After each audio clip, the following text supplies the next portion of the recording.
आप यहाँ बैठे।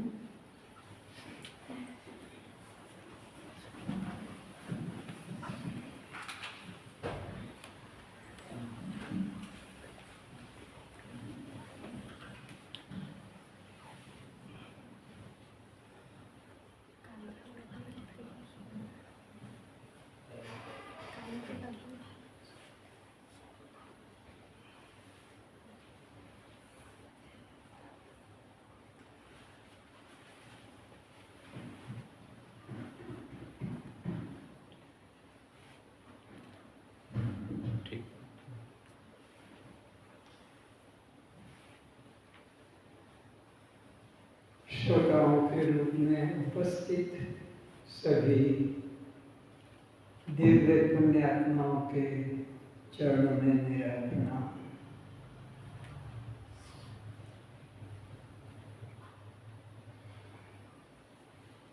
अचानक ये प्रोग्राम कैसे बना दिया गया, या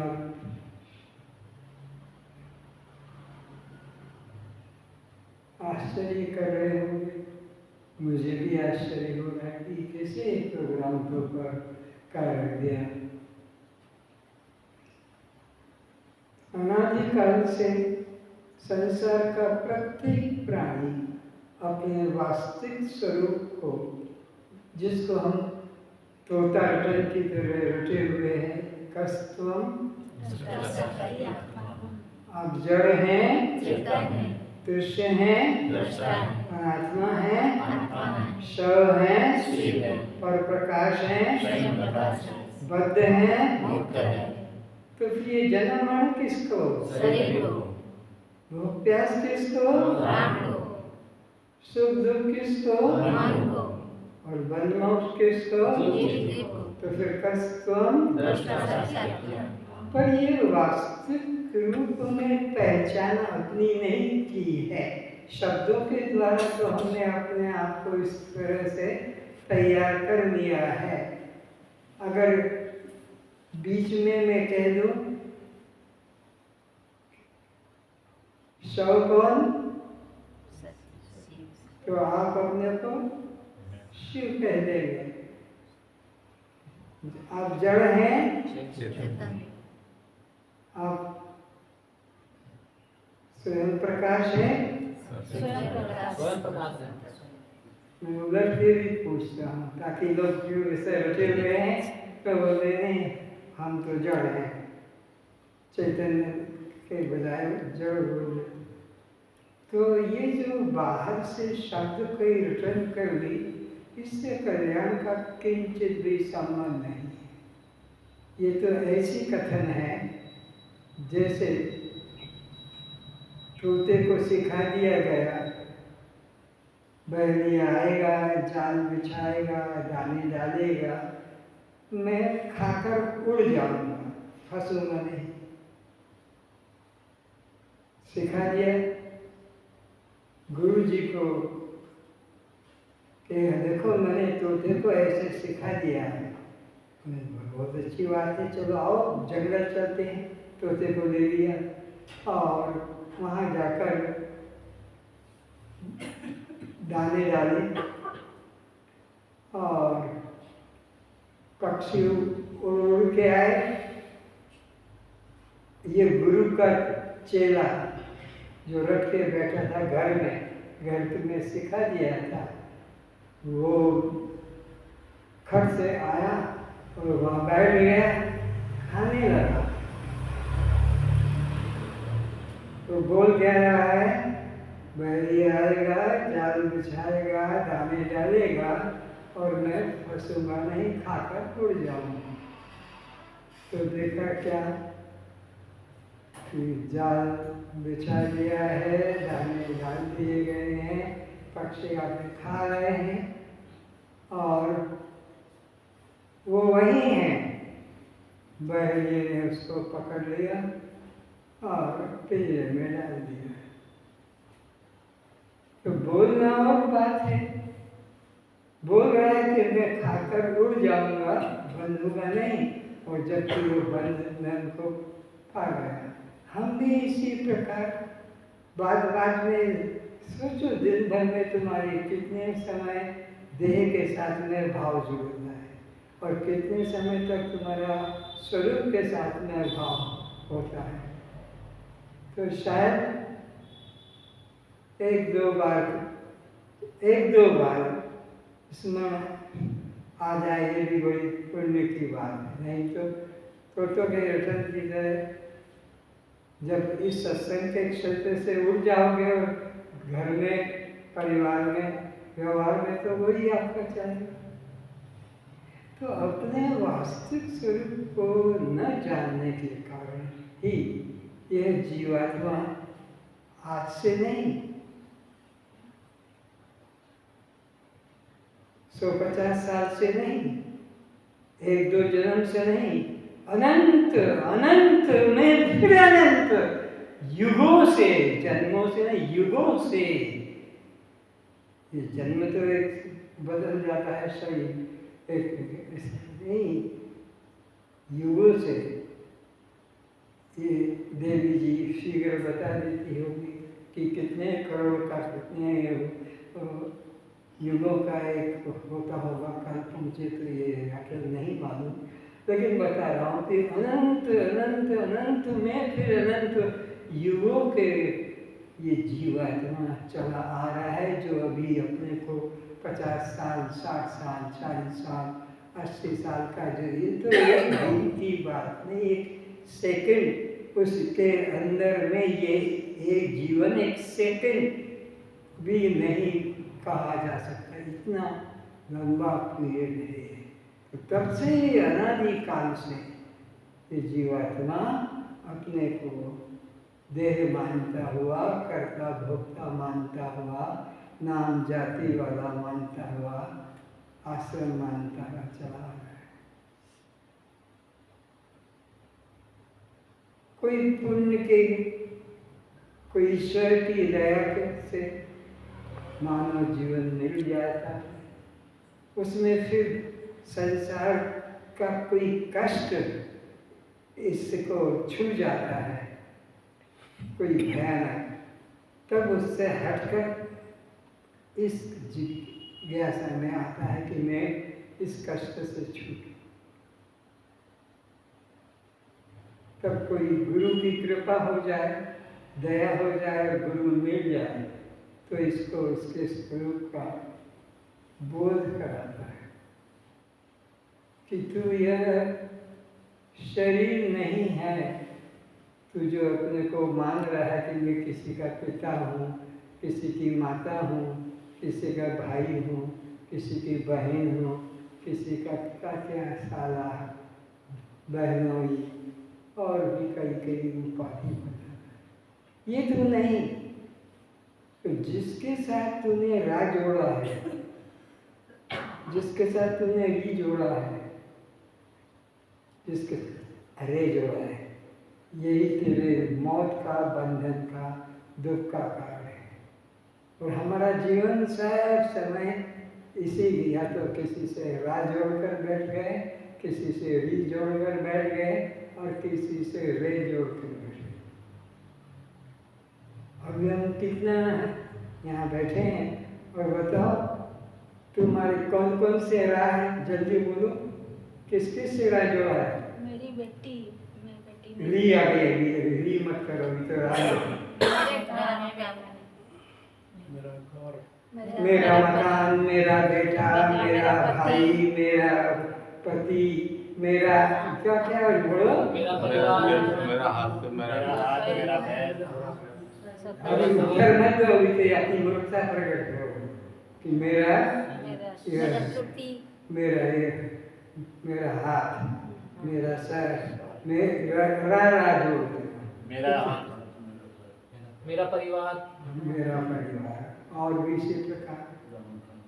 तो अब ये क्या है कि जो जो राग हो गया है, तो तुम नहीं हो, बेटा तुम्हारा और तुम बेटा, मकान तुम्हारा, तुम मकान, पति तुम्हारा, तुम पति, इसी प्रकार मेरा घर, फिर तुम्हें घर।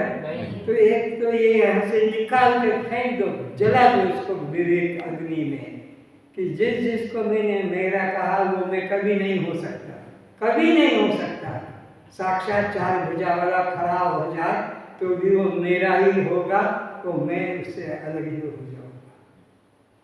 एक छोटा सा गणित, छोटा सा, कोई बहुत बड़ी विद्वता की, बहुत बड़े ज्ञान की जरूरत। जिस जिसको तुमने मेरा करके बोल दिया कि ये मेरा, बस तो वो मैं कभी नहीं हो सकूंगा। मेरा शरीर बोल दिया तुम शरीर कभी नहीं हो सकते। शरीर तुमने कह दिया है मेरा, लेकिन मेरा कभी मैं हो नहीं सकता। तो ये एक विवेक करना है कि जिस जिसके साथ तुमने राह जोड़ा वह तुम बोलो, वह तुम नहीं हो सकते, नहीं हो सकते, नहीं हो, नहीं हो। अब री पर आ जा, किससे री बनाया? और बोलो, और बोलो, मेरी मेरी लड़की, मेरी पत्नी, मेरी गाड़ी, मेरी, और भी इसी प्रकार। तो ये जिस जिसको तुमने री जोड़ा, जिस जिसके साथ अपने को तुमने जोड़ दिया री के रूप में, तुम वो कभी नहीं हो सकते। मेरी लड़की लेकिन मैं लड़की नहीं, मेरी पत्नी किंतु मैं पत्नी नहीं, मेरी बहन किंतु मैं बहन नहीं, मेरी गाड़ी किंतु मैं गाड़ी नहीं। कितनी सरल बात, कितनी सही बात है कि जिस जिसमें हमने विभाव जोड़ा, जिस जिसके साथ, वो मैं कभी नहीं हो सकता। लेकिन दूध पीने से मरने तक की बात आई तो सब जगह हमने कहीं राह जोड़ से जोड़ दिया है, कहीं री से जोड़ लिया है और कहीं रे से।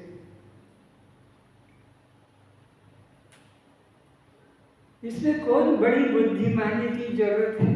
इसमें कोई बहुत बड़ी शिक्षा की जरूरत नहीं कि जिससे कि भाई ये तो हम पढ़े लिखे नहीं हैं, हमारे को इतनी बुद्धि नहीं है, हम ये कैसे स्वीकार करें। एक कोई पढ़े लिखे की बात, ये तो साधारण बात है। एक मजदूर भी, ये मेरा फावड़ा है पर मैं फावड़ा, ये मेरी कुदाली है पर मैं कुदाली, ये मेरी करवट है मैं करवट, ये मेरा फरसा है मैं फरसा नहीं। ये मजदूर भी जानता है ये मेरा मकान है पर मैं मकान नहीं। तो ये इतनी सरल वेदांत ज्ञान, दुनिया में इससे सरल ज्ञान विश्व में कोई दूसरा हो नहीं सकता जितना वेदांत ज्ञान। लेकिन अज्ञानता के कारण, सदगुरु के न मिलने के कारण ये सही बोध नहीं जागृत होता है। और इसी को लोग कठिन वेदांत, अरे बाप रे हमारे बस की बात नहीं, वेदांत हमारे बस की बात नहीं, ऐसे करके पीछे हट जाते हैं। हमारे पे पूजा पाठ ये बढ़िया है, मंदिर में आते ये बढ़िया है, ये इसमें रुचि ज़्यादा उनकी नहीं। कछु दुर्लभ ज्ञान समान, इसके अलावा कोई दुर्लभ तत्व नहीं। और ज्ञान मोक्ष पर वेद बता, ज्ञानादेव तु केवल्यम हृदय ज्ञानान मुक्ति। अरे ज्ञान के बिना कभी मुक्ति होगी नहीं। मुक्ति की इच्छा है, ज्ञान सही होगी। और ज्ञान भी कब होगा? जब भक्ति होगी। सदगुरु की सेवा करोगे, उनके चरणों में झुकोगे और अहंकार को न्यूचार कर दोगे, तब जाकर ये ज्ञान जगता है, तब आगे ये मोक्ष का अधिकारी बनता है। तो अब वैसे भी संबंध तोड़ो। मेरे क्या है बोलो जल्दी। मेरे मेरे हाथ, मेरे मकान, मेरे मेरा हाथ, मेरे मेरे नाक, हाथ, मेरे हाथ, और इसी तरह मेरे मेरा कुत्ता, मेरा गाड़ी मैं मेरा गाड़ी वाला गाड़ी मेरे गाड़ी नहीं रे ये तो उसमें और भी से देखो मेरे जूता चप्पल मेरे सामान मेरा जूता चप्पल मेरे जूता चप्पल मेरे इसी प्रकार मेरे बाल मेरे रिश्तेदार मेरा मोबाइल कुछ एक दो आप भी बता दीजिए ना जो आपको मालूम है मेरे चेला हाँ कितने सारे चेला चलिए चले आए जरूर बोलोगे क्योंकि मेरे ये गांव मेरे गांव मेरा एक रिश्ता है। अच्छा तो जिन जिन को तुमने वे करके कह दिया वो तुम कभी नहीं हो सकते। मेरे चप्पल जूता लेकिन मैं चप्पल जूता नहीं। अरे मेरे मलमूत्र पर मैं मलमूत्र नहीं। मेरे कपड़े लेकिन मैं कपड़ा नहीं। अब कौन रह गया? रह गया, रीढ़ी गई और रे भी गए। कौन रह गया? केवल केवल मैं। अभी ये मैं वस्तु है, यही ब्रह्म है, यही चैतन्य है, यही दृष्टा है, यही साक्षी है और कोई नहीं। इसको कई नामों से पुकारते हैं अलग अलग ग्रंथों में। कितना हल्कापन आ गया, कितना बोझा उतर गया। फूल की तरह जीवन जो कि लोहे की तरह पत्थर की तरह था अभी फूल की तरह सुगंध की तरह वजन से रहित सुगंध है। फूल में तो फिर भी वजन है लेकिन सुगंध में वजन नहीं। ये जीवन ऐसा है हो गया नहीं है लेकिन तुमने उसमें ये बोझा डाला है राका रीका और रेखा। कोई में गैर बोलिए ये रा और री और रे ये तुमने बोझा डाला है तुम्हारे हाथ से। तुम ही इसको निकालोगे, कोई गुरु नहीं निकाल सकता। गुरु ने डाला नहीं तो इस तरह से हल्कापन आ जाता है। ये अभ्यास करना है, इसका नाम है सत्संग। ढोल पीटना, मंजीरे को पीटना, करताल को बजाना, बांसुरी बजाना, उच्च स्वर में कीर्तन कर लेना, ये सत्संग नहीं। ये तो मनोरंजन कह सकते हैं। सत्य का अनुभव हो जाए, सत्संग। उसका संग का मतलब हम दो अलग हैं एक हो जाए ऐसा नहीं। उसका अनुभव अपने अंदर जग जाए कि वह चैतन्य वस्तु, वह नित्य वस्तु मैं हूँ, वो हमें सत्य का संग हो जाना को सत्संग कहते हैं। हमारा संग किसके साथ है? असत के साथ। असत क्या है? सत्य क्या है और मिथ्या क्या है? सत्य जो तीनों कालों में जिसका कभी अभाव नाश ना हो वह सत्य है। और वो तीन काल जागृत, स्वप्न, सुषुप्ति, स्थूल, सूक्ष्म, कारण, ये सत्य है। और मिथ्या क्या है? ये नाम रूप संसार जो तुम्हारे साथ जुड़ता है और मिटता है। और असत जिसे कहा तो जाए पर छूकर बताया ना जा सके। कहा तो जाए पर छूकर बता ना सको, ये असत की पहचान है। असत वस्तु। अब जैसे तुम्हारा नाम क्या नाम है तुम्हारा? ज्योति। तो ज्योति अब कहाँ से ज्योति? यहाँ है, यहाँ है, यहाँ नाक, हाथ, कंधा, पैर नीचे तक चले गए। ढूंढते ढूंढते खोजते खोजते कहीं मिला तुम्हारा नाम? मिला कहीं? तो ये नाम क्या है? असत। जाति तुमने बता दी मैं ब्राह्मण, तो सर से बाल से लेके पैर के नाखून तक देखो छू छू कर सबका एक अपना अंग है, लेकिन जाति का तो कहीं पता ही नहीं लगा कि ये ब्राह्मण, क्षत्रिय, शूद्र या उड़िया, बंगाली, मारवाड़ी, गुजराती कहाँ है ये?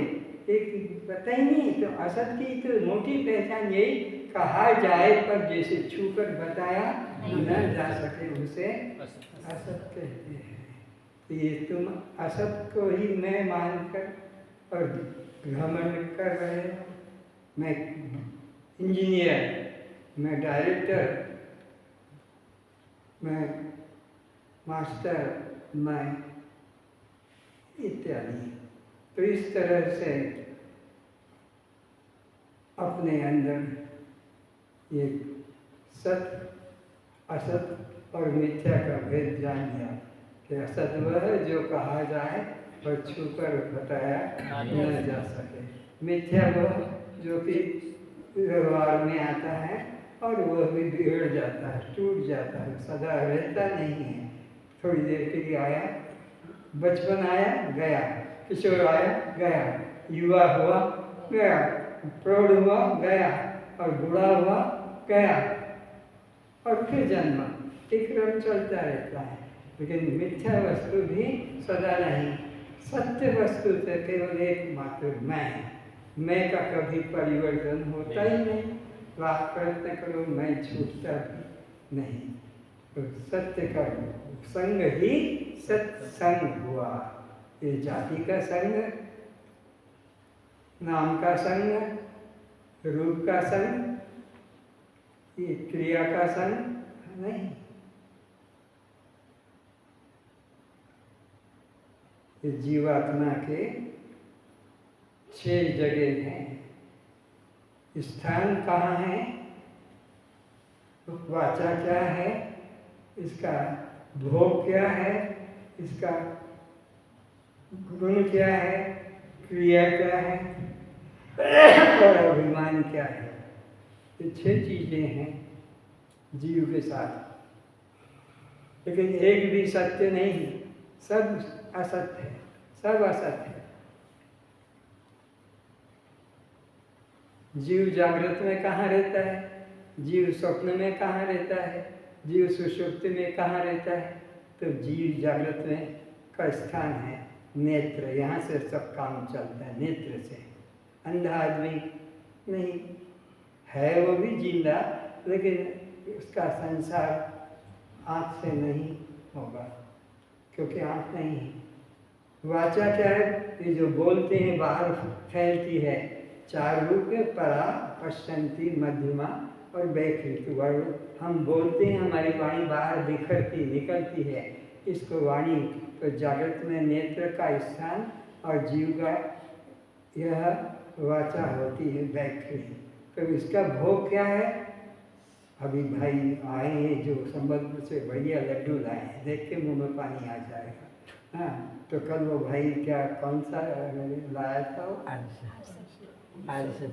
आरिसी पीठा, उड़ीसा पीठा में कहता हूँ उसको, उड़ीसा का पीठा है, उड़ीसा पीठा, तो सबने खाया होगा। तो ये भोग, ये स्थूल भोग, ये जो हम जागृत में स्थूल भोग खाते हैं। और भी नाना प्रकार के दाल भात रोटी, लड्डू, जलेबी, घेवर, चीनी, गुलाब जामुन, रसगुल्ला जागृत का भोग है। इसी प्रकार यहाँ पर इसके में रजोगुण होता है, प्रवृत्ति होती है ना, करने की काम करने, हर तरह का काम, और क्रिया शक्ति होती है, और इसमें रजोगुण क्रिया शक्ति होती है। अभिमान में विश्व कहलाता है ये जीव, इसकी संज्ञा।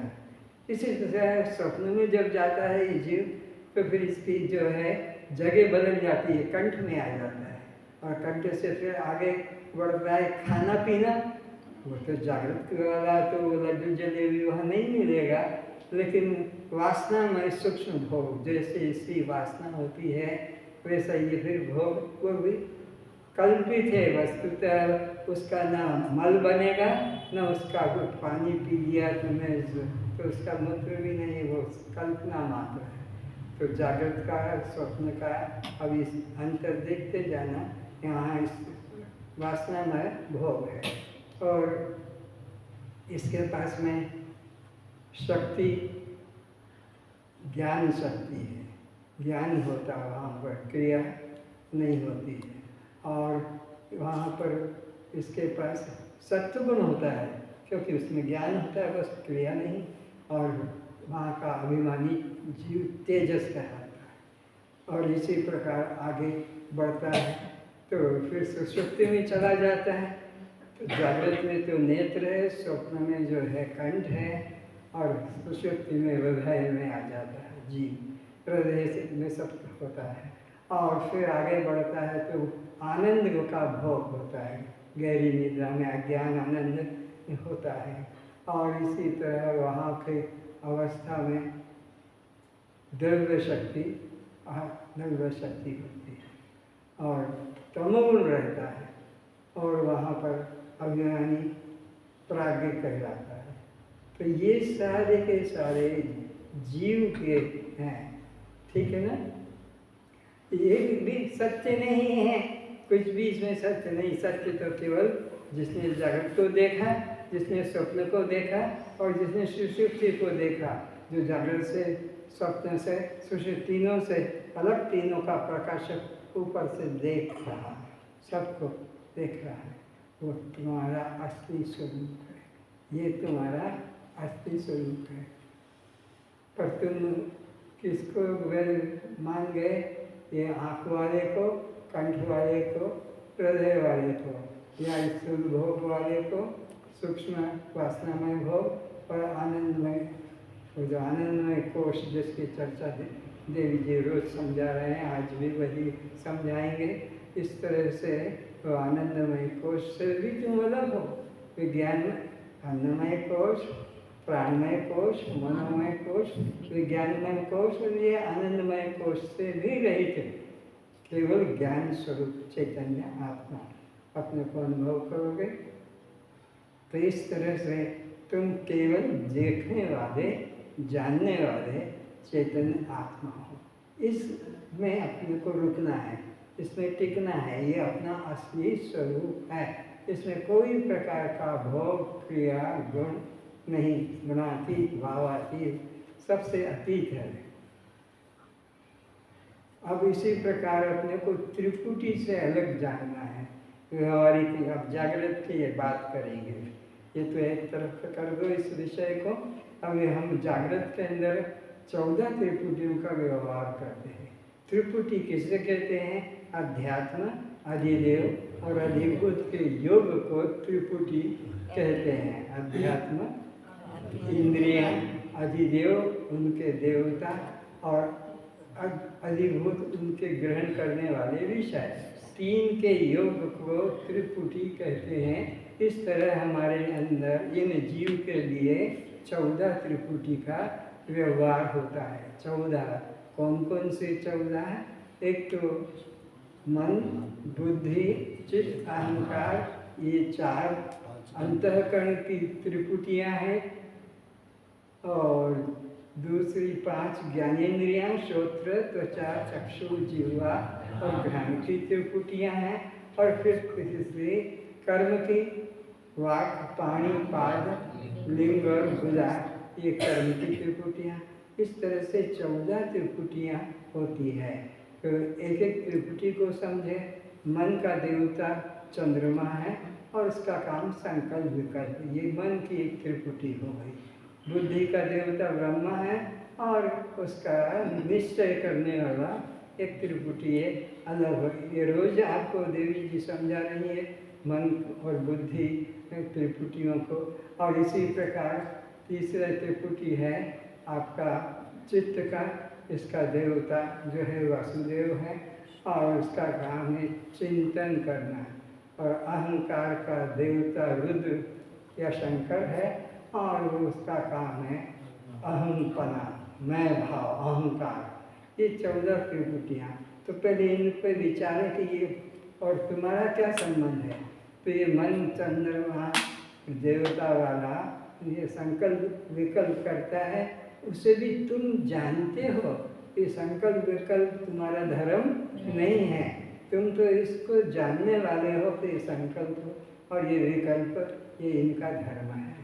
और अंतःकरण की त्रिपुटी, और दूसरा है चित्त मन बुद्धि। बुद्धि की त्रिपुटी में आप देखते हैं कि वो देवता ब्रह्मा है, उसका काम है निश्चय। तो ये निश्चय होता है तो भी जानते हो, और किसी बारे में किसी के बारे में निश्चय नहीं हो पाता तो भी जानते हो।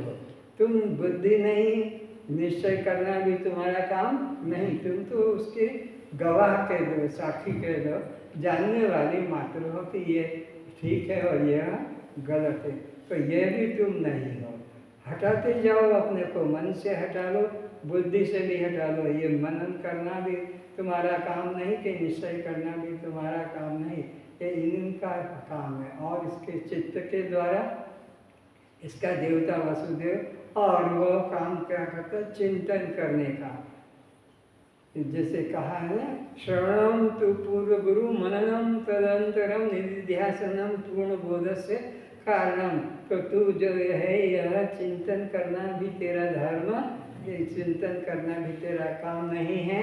यह चिंतन करना वसुदेव और यह चित्त के द्वारा होता है। तो मन बुद्धि चित्त की त्रिपुटियाँ ये दृष्टि तुम्हारी, तुम इनके दृष्टा हो। और ये अहंकार बढ़ता है और अहंकार घटता है। धन बढ़ गया, बल बढ़ गया, शक्ति बढ़ गई, बुद्धि बढ़ गई, अहंकार बढ़ जाता।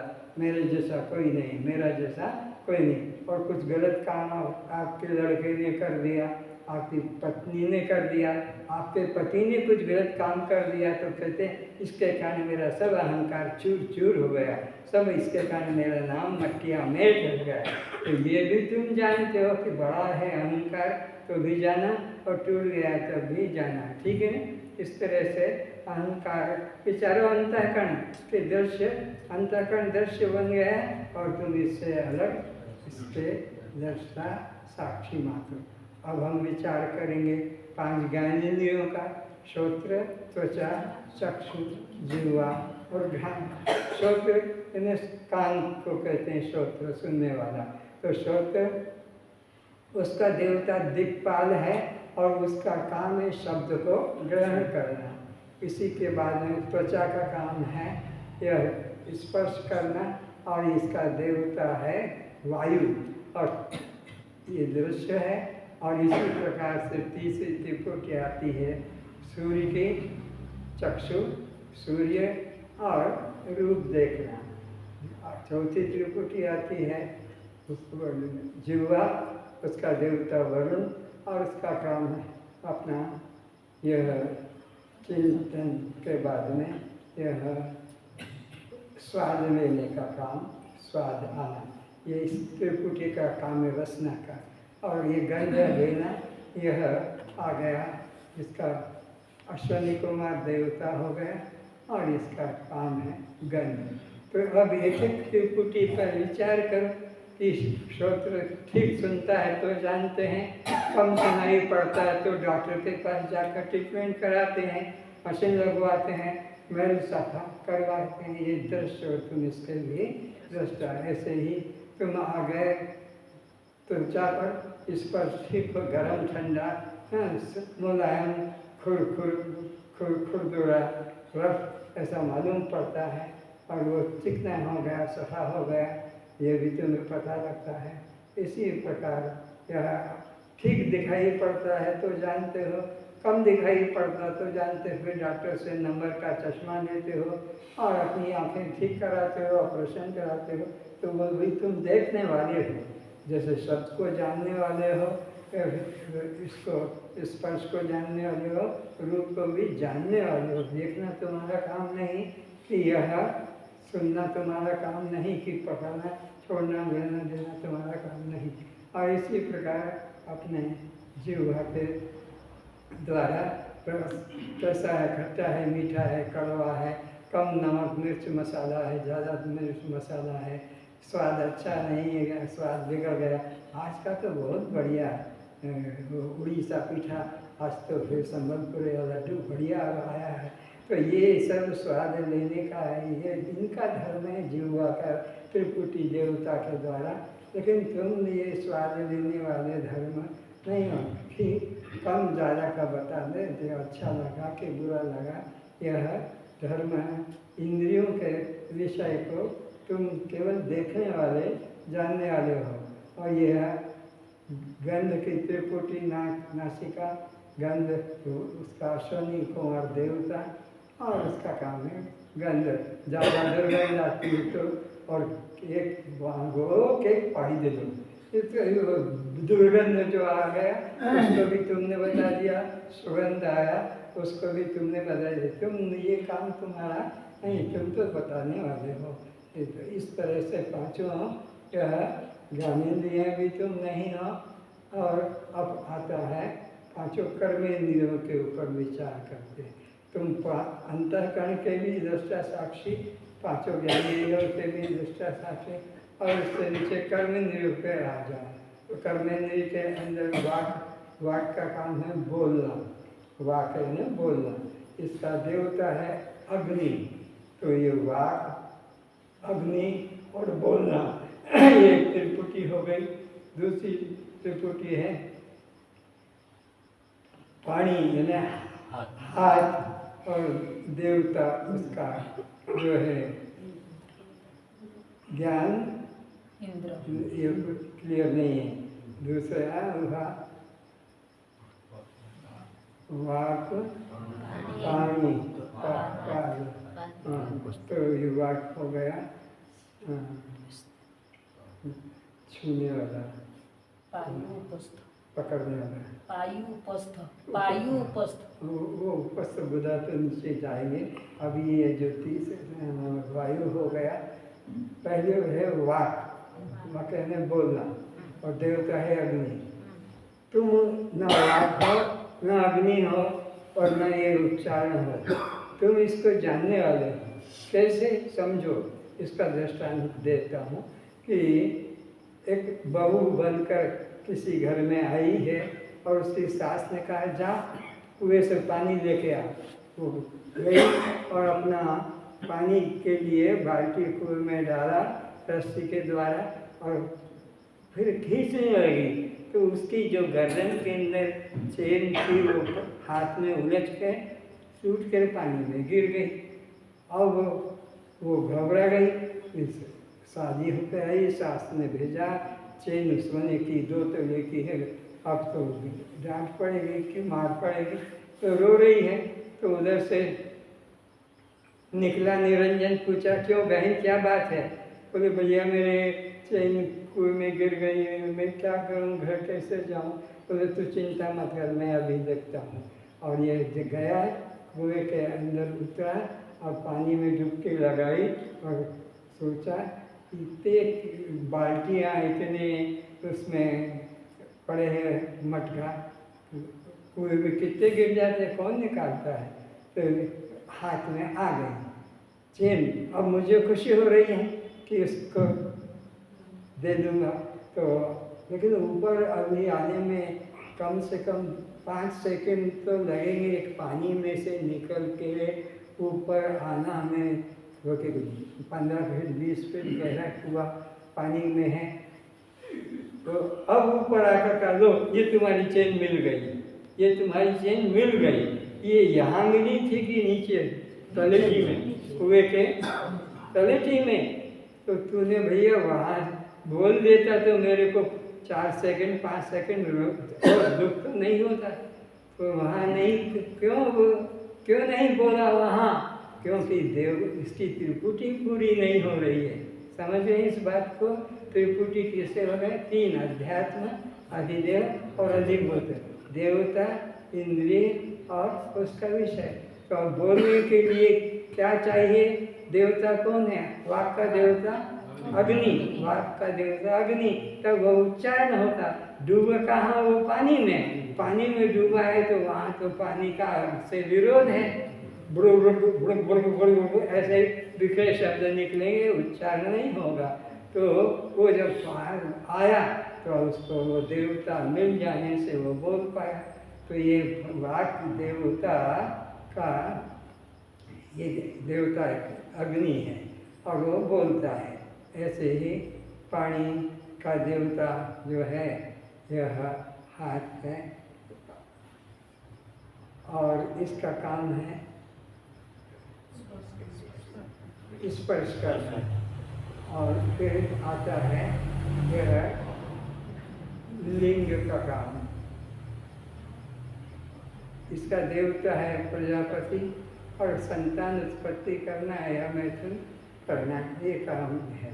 और इसके बाद में लिंग का देवता यह प्रजापति है और लिंग का देवता प्रजापति है और संतान उत्पत्ति और मैथुन इसका काम है। और ये गुदा का त्रिपुटी के लिए मल त्याग करना है, ये यमराज इसका देवता। तो इस तरह से तुम ना वाक इंद्रिय के, न तुम त्वचा इंद्रिय के, न तुम यह लिंग इंद्रिय के और न तुम गुदा इंद्रिय के, एक छूट रहा है, कोई बात नहीं। तो ये 5 ज्ञानेन्द्रियाँ, 5 कर्मेंद्रियाँ, 4 अंतःकरण, ये 14 हो गए। 14 के द्वारा यह कार्य हो रहा है अपना दृश्य रूप में। यह मैं नहीं और यह मेरा नहीं, ये 14 त्रिपुटियाँ दृश्य है और मैं इसका दृष्टा हूँ। कस्तम, ये तुम्हारा दृष्टापना कि इनसे अलग रहकर और इनको जानते रहते हो, ये तुम्हारा वास्तविक स्वरूप हुआ। अब अपने आप को पहचानो कि मैं कौन हूँ। तो न तो मैं ये 5 भूत हूँ, आकाश, वायु, तेज, जल, पृथ्वी, और न मैं इनके 5 विषय हैं, शब्द, स्पर्श, रूप, रस और गंध, ये मेरे दृश्य हैं और मैं इनसे अलग इनका दृष्टा साक्षी आत्मा हूँ। तो यह पंचभूत भी मेरे दृश्य हैं। कैसे दृश्य हैं इसे भी समझें। एक व्यक्ति ने सोचा कि हम आज राउरकेला चले जाते हैं, वहाँ एक सर्कस आया है, सर्कस देखेंगे। तो वो 5 मित्र अपने चल दिए, घर से कुछ खाने को लेकर गए थे, साथ में बनाकर वहाँ खाएंगे मिलकर। तो ऐसे वो 5 मित्र चले। मैं घर से तो नाश्ता किया, पर चलते चलते साइकिल से आ रहे हैं, दोपहर हो गई। तो एक झाड़ गहरा लटका था, उसके पास में नल था पानी का, हैंडपम्प। सोचा यहाँ रुक जाते हैं और खा लेते हैं। तो 5 व्यक्ति ने अपना निर्णय स्वीकार किया और 5 ने अपना अपना भोजन निकाला। तो अपना भोजन तो पता ही कि मेरे घर से क्या रखा है। तो सेको नानी छी ऐसे एक दूसरे को देख रहे हैं और मुँह में रस आता, ये मोते मिली थानता तो किंता मजा आया, हंसी थानता, ऐसा विचार कर रहे हैं 5 के 5। तो एक निर्णय किया, चलो हम पंचीकरण कर लेते हैं। पंचीकरण करने से आपको एक दूसरे के सामान खाने को मिलेंगे। तो 5 ने पंचीकरण किया। तो एक ने तो लाया तो पोड़ पीठा, एक ने लाया तो अपना उड़ीसा पीठा, एक ने लाया है हलवा, एक ने लाया है इडली, एक ने लाया है और कोई वस्तु। देखो 5 के 5 ने पहले 2 भाग कर दिए, पोड़ पीठा, उड़ीसा पीठा और ये हलवा और ये इडली और यह कोई और नाम बोल दो, ढोकला। आधा आधा कर दिए। अब क्या करें, बोले भूख लग रही है जोर से। बोले अब एक काम और करो, अपने लिए आधा अपना सामान अलग रख लो, अलग कर लो, जो जो अपना घर से लाए हो आधा, और आधे के फिर 4 टुकड़े कर लो, आधे के फिर 4 टुकड़े कर दिए। अब क्या करें, भूख लग रही है बहुत तेजी से। पहले एक काम और करो, अपने लिए तो आधा रखा है अलग, हाँ अब ये जो 4 टुकड़े किए तो अपने को छोड़कर अपने साथियों को बांट दो। अपने 4 साथियों को गुला जिसने ओडिशा पीठा लाया तो वो अपना ओडिशा पीठा अपने को छोड़कर अपने वो और पीठा और ढोकला इडली और हलवे के दे दिए। ऐसे हलवे ने अपना हलवा रख के आधा और बाकी के ऐसे मिलकर पांचों व्यक्ति ने एक दूसरे के बंटवारा कर लिया और अब कहा अब खाना शुरू करो। अभी कुछ तुमको देंगे नहीं, अभी तुम सुनो खाली, वो देंगे रात को तो ना अभी दे दें क्या? ले आओ भाई ज्योतिष दे दो, इनको दे दो, रात को मत लेना, बेईमानी मत करना, ले आओ जल्दी। ईमानदारी रखोगे ना रात के सत्संग में तुम मत लेना। तो अपने अपना खाना शुरू कर दिया एक दूसरे को, पांचों को पांचों तरह का स्वाद मिल गया।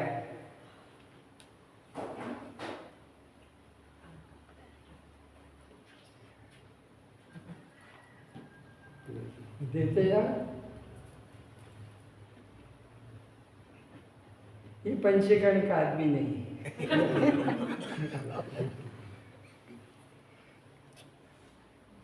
एक टूटेगा टूट जाने दो, दूसरा पूरा निकल जाएगा।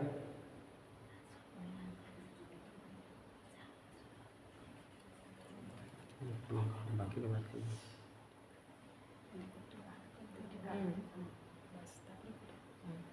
पंचकरण ठीक हो गया।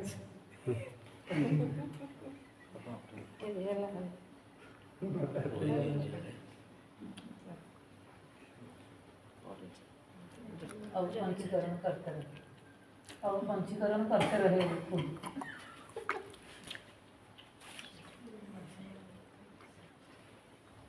जल्दी जल्दी उठाते जाओ, टूटे तो टूटने दो, कोई बात नहीं।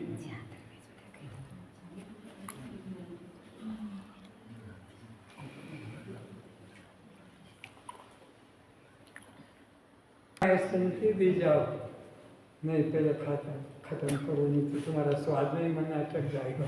मेरा पंचकर्म हवा में। ये 5 वस्तुओं का जो पंचकरण करके दिखाया समझाने के लिए, ऐसे ही आकाश, वायु, तेज, जल और पृथ्वी, इनका पंचकरण भी इसी तरह सब भूतों ने अपने अपने आधे भाग को रखकर आधे भाग के 4 टुकड़े बराबर करके अपने साथियों को दे दिए। तो आकाश के पास भी वायु पहुंच गया, तेज पहुंच गया, जल और पृथ्वी पहुंच गई। वायु के पास भी आकाश पहुंच गया, तेज पहुंच गया, जल और वायु पहुंच गया। ऐसे ही तेज के पास भी आकाश, वायु और जल और पृथ्वी पहुंच गया। जल के पास में भी आकाश, वायु, तेज और पृथ्वी पहुंच गया। पृथ्वी के पास भी इसी प्रकार आकाश, वायु, तेज और जल, पांचों के पांचों 25 तत्व बन गए। 5 से कितने बन गए? 25। तो आप विचार करेंगे,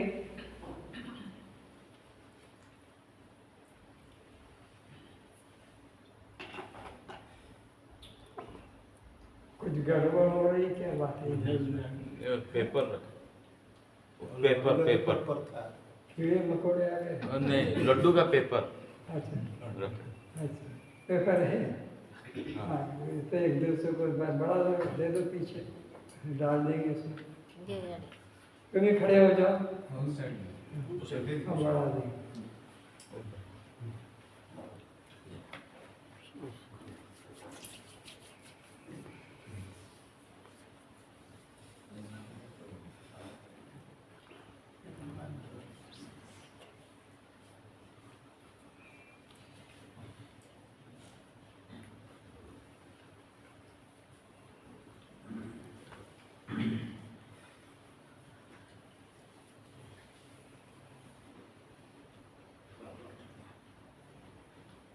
तो आइए पंचीकरण के शुद्धागणों। आकाश के पास में 5 चीज हो गई, वायु के पास भी 5 चीज, तेज के पास भी 5 चीज, जल के पास भी 5 चीज और वायु के पास और पृथ्वी के पास भी 5 चीज हो गई। क्या क्या हो गई अब सुन लो। आकाश के पास में पांचों का नाम बता दो। आकाश, वायु, तेज, जल और पृथ्वी, ये 5 उसके पास तत्व पहुंच गए। तो शोक, काम, क्रोध, लोभ, मोह, भय, ये 5 तत्व हो गए। आकाश के पास में 5 उन्होंने समान अपना अपना हिस्सा दे दिया। वायु ने दे दिया, तेज ने, जल ने, पृथ्वी ने। तो उनके पास में शोक खुद का है अपना, और काम वायु का है, यह क्रोध तेज का है, मोह जल का है, और पृथ्वी का उसके पास में आकाश का शोक, क्रोध, काम, लोभ, मोह, भय, भय आ गया 5 आकाश के पास में पृथ्वी का। तो ये 5 चीजें हैं। आकाश का अपना खुद का शोक है, और वायु का उसके पास में काम है, और तेज का क्रोध है, और जल का लोभ है, और पृथ्वी का भय। 5 ये तत्व। एक आकाश के पास 5 सामग्री हो गई। वायु के पास में किसी प्रकार 5 तत्व है। वायु के पास में प्रसारण, धावन, गलन, चलन, अंकुचन, एक एक के इस तरह से उसका अपना तो है। फैलना आकाश का, वायु का काम है फूलना। आकाश का ये ज़रा झंझटी है। 5-5 ने 5-5 चीज़ें करते गए, पर वायु के पास में 5 आ गया। प्रसारण, धावन, वलन, चलन, अंकुचन। और अब इसी तरह तेज के पास में 5 चीज़ें क्या क्या हो गई। प्रसारण, उसके पास में यह अपना निद्रा, प्रसाद, आलस्य, कांति, और अपना निद्रा, दशा, कांति, आलस्य, और ये निद्रा आलस्य वाला शब्द ये ऊपर पर जाएगा, नीचे 5 हो गए। फिर से भी याद कर लेते हैं। निद्रा, तृषा, निद्रा, तृषा, क्षुधा, और कांति, और आलस्य, ये 5 हो गए। निद्रा, तृषा, क्षुधा, कांति, आलस्य। और जल के पास में फिर देखते हैं क्या क्या आ गया। तो उसके लार, स्वेद, मूत्र, रजवीर और रक्त, ये 5 हो गए। और फिर वायु के पास में, पृथ्वी के पास में क्या आ गया। केश, त्वचा, नाड़ी, मांस और हाड़। इस तरह से 5 महाभूतों के 25 तत्वों के द्वारा यह सब चीजें हो गई इकट्ठी। अब आपको विचारना है इसमें कि तुम्हारा इससे क्या संबंध है। तो मालूम पड़ेगा कि एक एक भूत के 5-5 जो भूत मिल गए, तो ये 25 बन गए। 5 25। तो अब तुम 5 में से 25 में से कोई एक भी नहीं हो। न तुम आकाश, न तुम वायु, न तुम तेज, न तुम जल, और न तुम पृथ्वी हो। बल्कि इन 5 से अलग, 5 से भिन्न तुम दृष्टा, साक्षी, आत्मा हो। चैतन्य, देखने वाले, जानने वाले। इन क्रियाओं से तुम्हारा कोई संबंध नहीं, ये बिल्कुल अलग है। जैसे शरीर से मल निकल गया, अब उस मल से तुम्हारा कोई संबंध नहीं। उसमें रस क्या है, कि गंध क्या है, कि उसका वजन क्या है, कुछ नहीं, बस देख लिया। ऐसे ही ये पूरे 25 तत्व दृश्य। अब इसके अंदर अभिमान तुम्हारा कौन कौन सा आता है। नाम, रूप, जाति, आश्रम, संबंध और परिणाम। ये 7 प्रकार का अभिमान इस शरीर के साथ है। न तुम शरीर हो, न ये 5 भूत हो, न तुम 25 तत्व हो, बल्कि इन सब से अलग दृष्टा, साक्षी, चैतन्य आत्मा हो। अपने को इन सब से अलग जानो। कैसे जानो? तो अब इसको बोलेंगे आप, मैं बोलूँगा।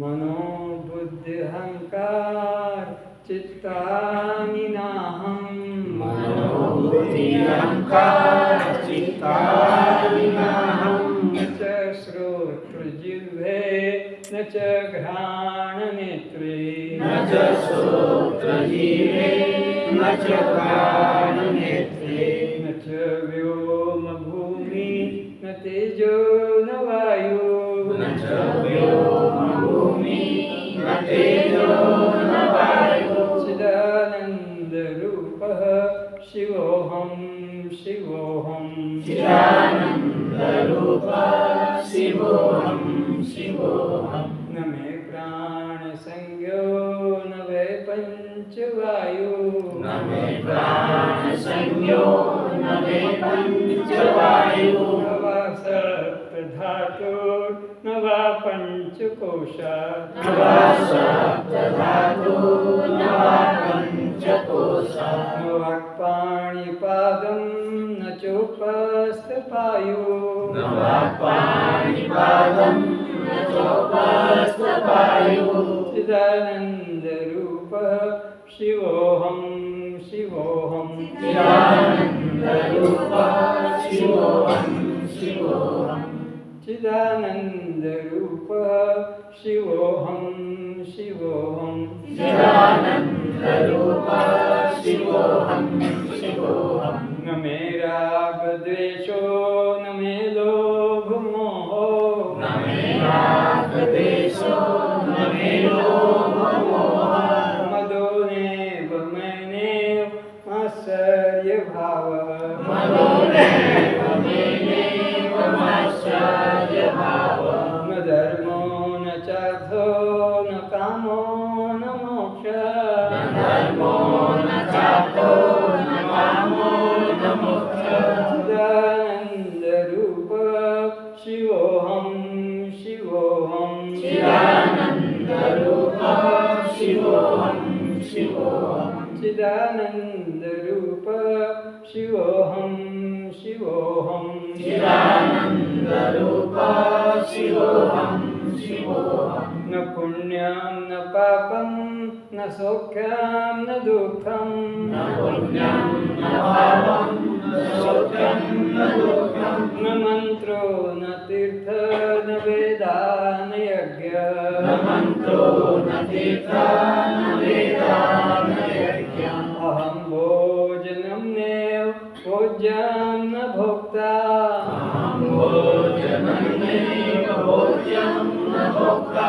चिदानंद रूपः शिवोऽहं शिवोऽहं, चिदानंद रूपः शिवोऽहं शिवोऽहं, चिदानंद रूपः शिवोऽहं शिवोऽहं, चिदानंद रूपः शिवोऽहं शिवोऽहं, न पुण्यं न पापं न सौख्यं न दुःखं, न पुण्यं न पापं न सौख्यं न दुःखं, न मंत्रो न तीर्थ न वेदा न यज्ञ, न मन्त्रो न तीर्था न वेदा न यज्ञः, अहं भोजनं नैव भोज्यं न भोक्ता, अहं भोजनं नैव भोज्यं न भोक्ता, चिदानंद रूपः शिवोऽहं शिवोऽहं, चिदानंद रूपः शिवोऽहं शिवोऽहं,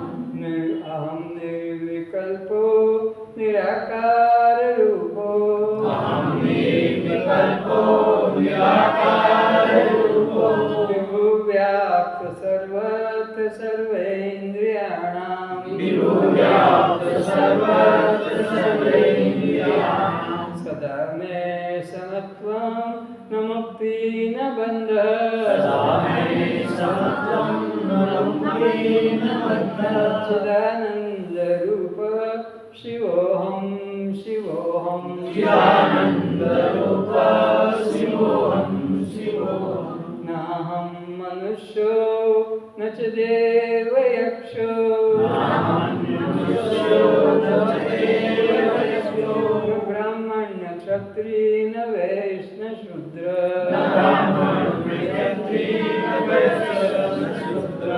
अहं भोजनं भोज्यं न भोक्ता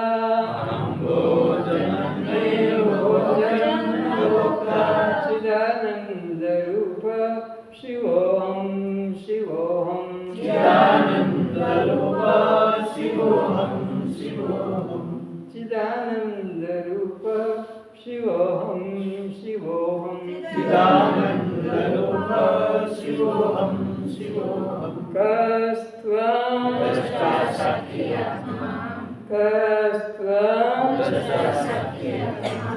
आप जड़ हैं, दृश्य हैं, अनात्मा हैं, शव हैं, पर प्रकाश हैं, बद्ध हैं, तो जन्म मरण किसका, सुख दुख किसका, पुण्य पाप किसको, कस्त्वं बंध मोक्ष किसको, हरिओम। आज का विषय यही समाप्त करते हैं। अब देवी जी चाहेंगी अपना कुछ अमृत वचनों को आपको कहने के लिए। तो क्या